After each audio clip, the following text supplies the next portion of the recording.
আগে আমাদের নিতে হবে।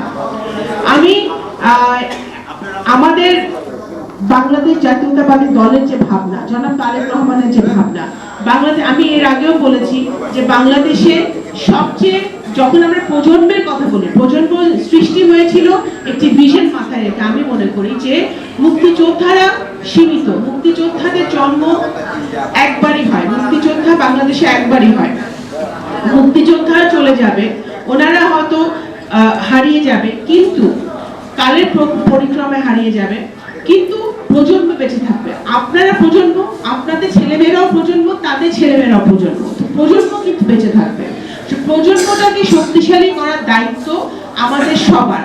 এবং বাংলাদেশে বর্তমানে সবচেয়ে বড় যিনি মুক্তিযুদ্ধের প্রজন্ম 1 নম্বর, যিনি বাংলাদেশের গণতন্ত্রের জন্য, স্বাধীনতার জন্য, সার্বভৌমত্বের জন্য সংগ্রাম করে যাচ্ছেন, বাংলাদেশের মানুষের ভাগ্য উন্নয়নের জন্য সংগ্রাম করে যাচ্ছেন, তিনি হচ্ছে দেশনেত্রী বেগম খালেদা জিয়া এবং জনাব শহীদ রাষ্ট্রপতি জিয়াউর রহমানের সন্তান জনাব তারেক রহমান। তাই তো আমাকে আপনারা আজকে পেলেন, সব দাবি দাওয়া আজকে করে ফেললেন, তারপরে কালকে থেকে আবার যে কি সে, তাহলে তো হবে না। আপনাদের স্ব জায়গা থেকেও আপনাদের কাজ করতে হবে। এবং আপনাদেরকে আমি এই যে বারবার বলছিলাম যে তালিকাটা কোথায়, আমি আপনারা সকলে কোনো ভায়া মিডিয়া হয়ে আমার সাথে যোগাযোগের প্রয়োজন নাই, আপনারা সরাসরি আমার সাথে যোগাযোগ রাখতে পারেন, আপনারা সরাসরি আমাকে পরামর্শ দিতে পারেন, এবং আপনারা সরাসরি আমার কাছ থেকে পরামর্শ নিতেও পারেন। আপনাদের আমাদের প্রজন্মের যারা সংগঠনে যারা আছে ঢাকায়, তারা তো আছে, আমাদের কেন্দ্রীয় কমিটি আছে, আমাদের মহানগর কমিটি আছে, তাদের সাথে আপনাদের যোগাযোগ তো আছেই, থাকবে। তারপরেও আপনারা কিন্তু সরাসরি আমার সাথে যোগাযোগ রাখবেন, এবং আমি চাই যে আপনারা রাখেন, কারণ আমি আপনাদের সাথে সরাসরি আপনাদের পরামর্শ, আপনাদের সমস্যাগুলো আমি জানতে পারি। কারণ ফোনে আজকে সবসময় সবাই অ্যাভেলেবল, আমরা হয়তো সশরীরে যেতে পারি না, কিন্তু আমরা সবাই কিন্তু ফোনে অ্যাভেলেবল। আপনার সব সমস্যাগুলো যদি আপনি বলেন, পরামর্শ যদি দেন, আমি সাথে সাথে সমস্যার সমাধান করার চেষ্টা করতে পারি। বা আমাদের যোগাযোগটা হতে হবে একেবারে ডিরেক্ট, এটা যেন মনে থাকে সবার। আরেকটা যেটা আমি বলতে চাই যে আজকে আমরা একটা সন্ধিক্ষণে দাঁড়িয়ে আছি, সেই বাংলাদেশ একটা সন্ধিক্ষণে দাঁড়িয়ে আছে, যেখানে একটি যে নির্বাচন আমরা গত 17 বছরে দেখি নাই, যে নির্বাচন আমাদের নতুন ভোটাররা, আমাদের 18 বছরের ভাই বোনরা, আমাদের যুব সমাজ, ছাত্র সমাজ, নারী পুরুষকেও ভোট দিতে পারে নাই গত 17 বছরে, সেই সুযোগটা আগামী ফেব্রুয়ারি মাসে আসবে বলে আমরা বিশ্বাস করি। এবং একটা ফ্রি, ফেয়ার, ক্রেডিবল, গ্রহণযোগ্য একটা নির্বাচন হবে বাংলাদেশের মাটিতে, যে বাংলাদেশের মাটিতে আমরা সকলে যে যার ইচ্ছা মতো স্বাধীনতা নিয়ে আমরা ভোট দিতে পারবো। সেই ভোটে বাংলাদেশ জাতীয়তাবাদী দল যদি নির্বাচিত হয়, জনগণের ভোটে যদি নির্বাচিত হয়, বাংলাদেশ জাতীয়তাবাদী দল যদি সরকার গঠন করতে পারে, তখন কিন্তু জাতীয়তাবাদী মুক্তিযুদ্ধের প্রজন্মের আপনাদের অঙ্গ সংগঠন থাকেন বা সহযোগী সংগঠন থাকেন বা কিছুই না থাকেন, তারপরেও কিন্তু প্রজন্মের দায়িত্ব অনেক অনেক অনেক বেড়ে যাবে যদি বাংলাদেশ জাতীয়তাবাদী দল আগামী দিনে সরকার গঠন করে।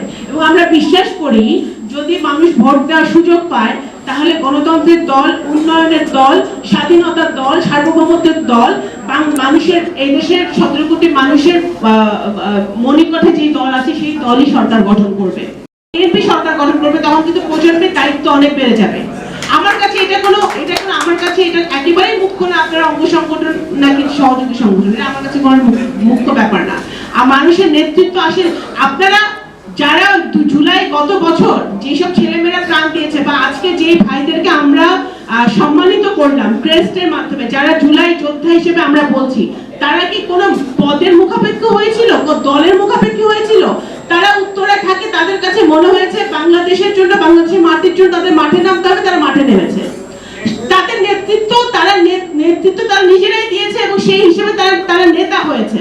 তো সুতরাং আপনারা যদি নেতা হতে চান, তাহলে প্রজন্মকে অঙ্গ সংগঠন না সহযোগী সংগঠন সেটা দেখার দরকার নেই।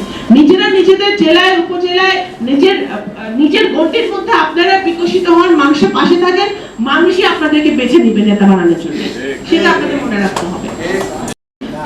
তাদের একটাই পরিচয়, তারা বাংলাদেশী, তারা বাংলাদেশকে ভালোবাসে, বাংলাদেশের প্রতি দেশপ্রেম থেকে বাংলাদেশকে বাঁচানোর জন্য তারা মাঠে নেমেছিল।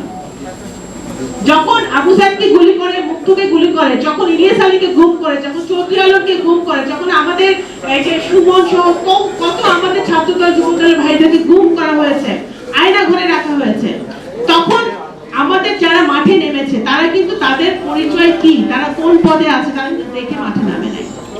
তারা তাদের ভাইয়ের জন্য, বোনের জন্য, তারা দেশের গণতন্ত্র রক্ষার জন্য তারা মাঠে নেমেছিল। এটা আমাদের মাথায় রাখতে হবে। আগামী দিনে আমাদের অনেক কাজ, অনেক সম্ভাবনা। আমি আগেই বলেছি আমার ইন্ট্রোডাকশন বক্তব্যে যে এখন কথা দিয়ে যে আমি কথা বলতেছি না, আমার কাছে মনে হচ্ছে যে এই কথা না বলে আমি যদি কাজে করে দেখাইতাম তাহলে আপনাদেরও বেশি উপকার হতো, দেশেরও বেশি উপকার হতো। এখন কথায় কম, কাজ বেশি করতে হবে।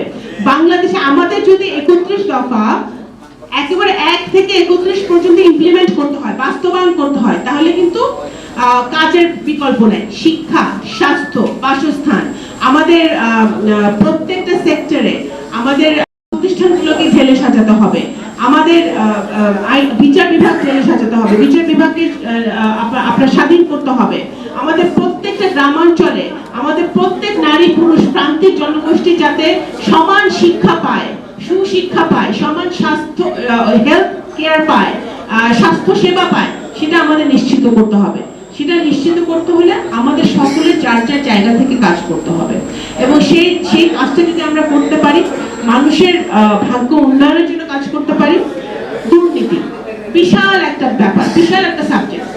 পরতে দুর্নীতি, আপনি এই দুর্নীতি যদি কমাতে হয়, বিএনপির একটা বিশাল প্ল্যান আছে এই দুর্নীতি কমানোর জন্য। এই যে জনাব তারেক রহমান সাহেব ঘোষণা দিয়েছে যে বিএনপি যদি সরকার গঠন করে আগামী দিনে, তাহলে 1.5 বছরের মধ্যে আপনার 1 কোটি কর্মসংস্থান। এটা কিন্তু ইটস এ ভেরি অ্যাম্বিশিয়াস আপনার প্রপোজাল। তাহলে আমাদের অনেক কর্মসংস্থানের ব্যবস্থা করতে হবে এবং সেই লক্ষ্যে বাংলাদেশ জাতীয়তাবাদী দল কিন্তু ন্যাশনালি এবং ইন্টারন্যাশনালি কাজ করছে যাতে আমরা কর্মসংস্থান আমরা তৈরি করতে পারি। আমাদের ছাত্র সমাজ, যুব সমাজ যাতে বেকার বসে না থাকে, তারা যেন তাদের স্ব জায়গায়, শহরে, জেলায়, উপজেলায় তারা কাজ করতে পারে, সেটার জন্য কিন্তু বিএনপি প্ল্যান করছে। সেটা যদি বাস্তবায়ন করতে হয়, তাহলে কিন্তু আমাদের এই প্রজন্ম প্রত্যেকটা ছেলে মেয়ে যারা শিক্ষিত, তাদের কিন্তু কাজ করতে হবে, তাদের বিএনপির পক্ষে কাজ করতে হবে। এই জায়গাটা কিন্তু অত্যন্ত আমি গুরুত্ব আরোপ করতে চাচ্ছি। আমি আসলে এখানে যারা এসেছেন আজকে, আপনারা সকলে, আমি আবারও ধন্যবাদ জানাই আপনারা এসেছেন। আপনারা হয়তো আপনাদের সাথে পরিচিতি হওয়াটা প্রয়োজন। আমি অটলকে রিকোয়েস্ট করবো যে তোমরা একজন মানে জেলা ওয়াইজ যদি আপনারা নাম বলেন, সবার সাথে আমরা পরিচিত হব। এবং যেটা প্রথম কথা, 30 তারিখে যে আমি 30শে নভেম্বর আমরা প্রোগ্রাম করতে পারি, জায়গা পাওয়া গেছে? 30শে নভেম্বর 2025। এই আমি যেটা বলছি সেটা হচ্ছে আপনাদের সংগঠন থাকে, সেই উপজেলা নেতৃবৃন্দরা এই প্রোগ্রামে আসবে এবং এই সম্মেলনের মধ্য দিয়ে আমরা নতুন বাংলাদেশ বিনির্মাণে জাতীয়তাবাদী মুক্তিযুদ্ধের প্রজন্মের ভূমিকা কি হতে পারে এবং কিভাবে আমরা পজিটিভলি ভূমিকা রাখতে পারি, সেই লক্ষ্যে, সেই আপনার একটা থিম নিয়ে আমরা এই প্রোগ্রামটা করতে চাচ্ছি। এবং সারা বাংলাদেশের প্রজন্মের নেতৃবৃন্দকে, কর্মীকে এবং আকৃষ্ট করে এবং তাদেরকে ইনক্লুড করে এবং আরো যাতে আমরা নতুন সদস্য বানাতে পারি। যেসব জেলায় আমাদের কমিটি আছে ভালো, যেসব জেলায় আমাদের কমিটি নেই, সেই সব জেলাও আমরা প্রজন্মকে প্রতিষ্ঠিত করতে পারি, সেই লক্ষ্যে কিন্তু আমরা এই সম্মেলনটা আয়োজন করতে চাচ্ছি। সুতরাং আপনারা আপনাদের জায়গা থেকে আপনাদেরকে জানানো হবে যে আপনারা দয়া করে আজকে যারা এসছেন, তারা আপনাদের মোবাইল নাম্বার দেবেন।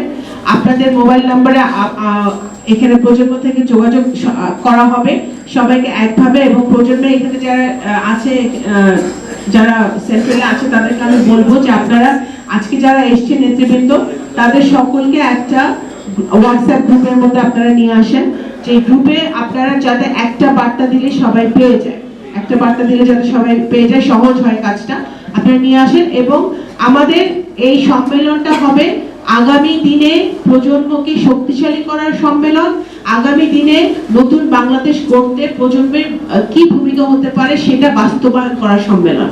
এটা মাথায় রাখতে হবে। আপনারা অঙ্গ সংগঠন না সহযোগী সংগঠন এটা নিয়ে সম্মেলন না। আমি কি বুঝাতে পেরেছি কথাটা? তো আপনারা বোঝেন এবং আপনারা কিছু হলেই বিচলিত হবেন না। কারণ আপনাদের পায়ের নিচে মাটি যদি শক্ত থাকে, যেটা আমি মনে করি আছে, তাহলে আপনাদের বিচলিত হওয়ার কোনো কারণ নাই। যে সমস্যা, খুলনার যে সমস্যা, আবার আপনার কুমিল্লার যে সমস্যা, সিলেটের যে সমস্যা, গাজীপুরের যে সমস্যা, আপনারা সরাসরি আমার সাথে যোগাযোগ করবেন, আমি সমস্যার সমাধান আমি করে দেব, সমস্যা নেই। কিন্তু আমার সাথে সরাসরি যোগাযোগ করবেন, কারণ আপনি যখন 4-5 ভাবে আমার কাছে কথা আসে, তখন কিন্তু কথা পরিবর্তন হয়ে যায়।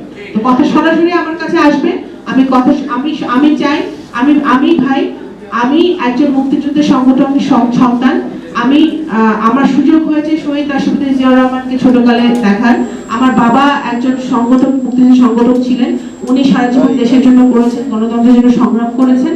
আমার বহু নেতা কে দেখার সুযোগ হয়েছে, কর্মীকে দেখার সুযোগ হয়েছে, দেশনেত্রী বেগম খালেদা জিয়ার সান্নিধ্যে এসে তার সাথে রাজনীতি করার সুযোগ হয়েছে, এবং জনাব তারেক রহমানের সাথে ওনার অধীনে থেকে আমরা রাজনীতি করছি।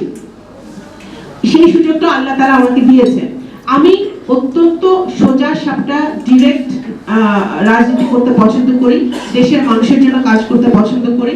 আপনারা যদি সরাসরি আমাকে কোনো সমস্যার কথা, আপনাদের সশস্ত্র এলাকার সমস্যার কথা বলেন, আপনাদের সমস্যার সমাধানে আমি 100% সচেষ্ট থাকবো, ঠিক আছে?